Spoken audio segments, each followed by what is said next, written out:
And me physique విషయంలో చాలామంది అసలు ఏంటి తీసుకోవాల్సిన జాగ్రత్తలు ఏంటి? మీరు చాలామంది కొత్త జనరేషన్కి మీరు ఇచ్చే కొత్తగా అప్కమింగ్ వచ్చే వాళ్ళకి ఎలా మీరు మెయింటైన్ చేస్తున్నారు ఈ ఫిజిక్ అంటే నాకు తెలుస్తున్న పరిజ్ఞానంలో అంటే ఇది నా సొంతంగా నాకు వచ్చిందనడం కానీ జ్ఞానం మా ఫాదర్ నుంచి వచ్చిన జ్ఞానం. ఒక సెల్ఫ్ బాడీ నీ పర్సనల్ బాడీ నీకు తప్ప ప్రపంచంలో ఎవరికి తెలియదు, టు బి ఫ్రాంక్. అంటే నాకు తెలిసిన ఏంటంటే నువ్వు నీ బాడీలో ఏం జరుగుతుంది, నీ బాడీ ఎలా ఉంది, నీ బాడీలో ఉన్న మార్పులు ఏంటి, చేర్పులు ఏంటి, ఇవన్నీ కూడా ఏం తింటే ఎలా ఉంటుంది, ఏం చేస్తే ఎలా ఉంటుంది నీ బాడీ అని నీకు ఒక్కడికి తెలుస్తుంది. So I think every human అంటే ప్రతి ఒక్కళ్ళు కూడా వాళ్ళ దేహం మీద దానికి ఒక అవగాహన రావాలి. వస్తే ఏం తింటే పడుతుంది, ఏం తింటే పడదు. Listen to your body. If you start listening to your body, it will give you answers. It will tell you what is happening. So మనం ఏంటంటే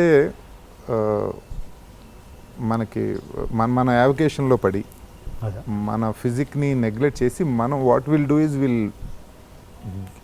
will keep our total health and physique into other hands అనమాట. ట్రైనర్స్ను వాళ్ళని పెట్టుకుని వాళ్ళకి నాకు తెలిసి trainers అనేవాళ్ళు ఒకటి చదువుతారు, చదివి దీని ప్రకారం ఫాలో అయిపోతారు.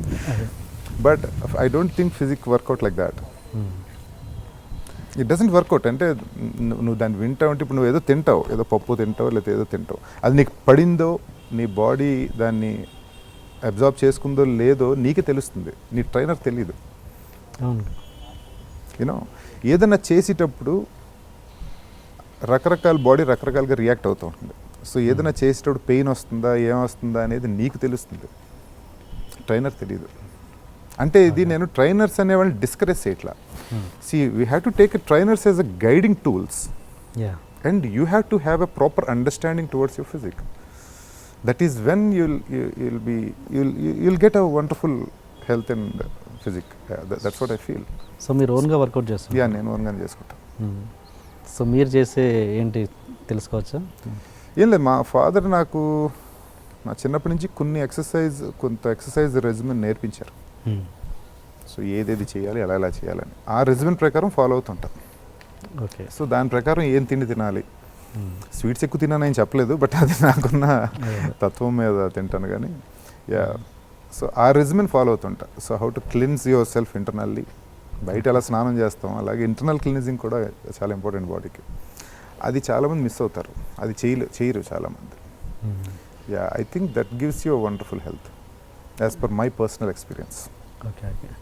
అండ్ ఫుడ్, మందు? యా, ఫుడ్ ఆబ్వియస్గా నువ్వు నీకున్న దీన్ని బట్టి అంటే నీ వాంట్ ఉంటుంది. అంటే క్లైమాటిక్ కండిషన్స్ని బట్టి, నువ్వు చేసే ఎక్సర్సైజ్ని బట్టి అన్ని రకాల తిను పదార్థాలని బాడీకి పనికొచ్చేది ఏదో ఉంటుందండి. సో ఏది మానక్కర్లా. So you have to eat everything. At the same time మనం ఏదన్నా ఒక ఫుడ్ రిస్ట్రిక్ట్ చేసామంటే బాడీకి ఆ క్రేవింగ్ ఉందంటే that craving will come out in a different kind of frustration, anger, రకరకాల వాటికి లీడ్ చేస్తాం. So yeah, it have to give everything to the body accordingly it will work out. మామూలుగా మీరు మందు, నాన్ వెజ్ తీసుకుంటారు? యా, మందు తాగుతాను అప్పుడప్పుడు, ఏదో వైన్ లాంటిది ఏదైనా సరదాగా beer with friends. I do that. Non vegetarian తింటాను. నాన్ వెజిటేరియన్ చిన్నప్పటి నుంచి అలవాటు. కాకపోతే అన్నీ పడవు నాకు. సీ ఫుడ్స్ అలా పడవు. మీ